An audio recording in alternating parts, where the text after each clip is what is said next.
জান রাখো তো, এগুলো রুমে যাও, যাও রেস্ট করো। রান্না করতে হবে না জান। আরে কিসের রান্না? 2025 সালে নিজের সাথে প্রমিস করছি এই বছর আমার জামাইরে দিয়ে আমি কোনো কাজ করাবো না, সব আমি করবো। তুমি যাও। থালাবাটি পড়ে আছে যে। থালাবাটি আমি ধুবো না, তুমি শুধু আমাকে বলো তুমি কি কি খাবা।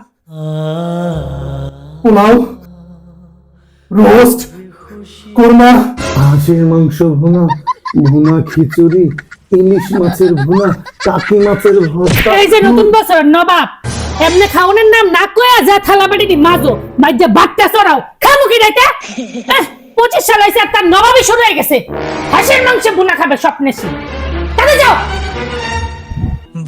মাত্র 7 দিনে বডি ফর্সা হবে শুধু একটি মাত্র বডি লোশন ব্যবহারে। মুখ ফর্সা কিন্তু শরীর কালো, এই সমস্যা আমাদের অনেকেরই রয়েছে। অনেক সময় আমাদের মুখের তুলনায় হাত পা ঘাড় রোদে পুড়ে কিংবা ধুলোবালিতে অনেকটা কালো হয়ে যায়। এই সমস্যার সমাধান করবে গোল্ড স্কিন বডি লোশন। স্কিনকে 3-4 শেড হোয়াইটেনিং করবে, যে কোনো রকম দাগ দূর করবে, সূর্যে পোড়া ভাব দূর করবে, স্কিনকে অনেক সফট করবে, ত্বকের ভেতর থেকে পুষ্টি যোগাবে। এটাতে কোনো প্রকার সাইড ইফেক্ট নেই। প্রতিদিন রাতে ঘুমানোর 20 মিনিট আগে এবং দিনে গোসলের পরে এটি লাগাবেন। প্রথম দিন থেকে আপনার স্কিনের পরিবর্তন দেখতে পারবেন। এই প্রোডাক্টটি কিন্তু আমি নিয়েছি কাকলি বিজনেস শপ থেকে। আপনাদের যাদের লাগবে এখনই অর্ডার করে নিন।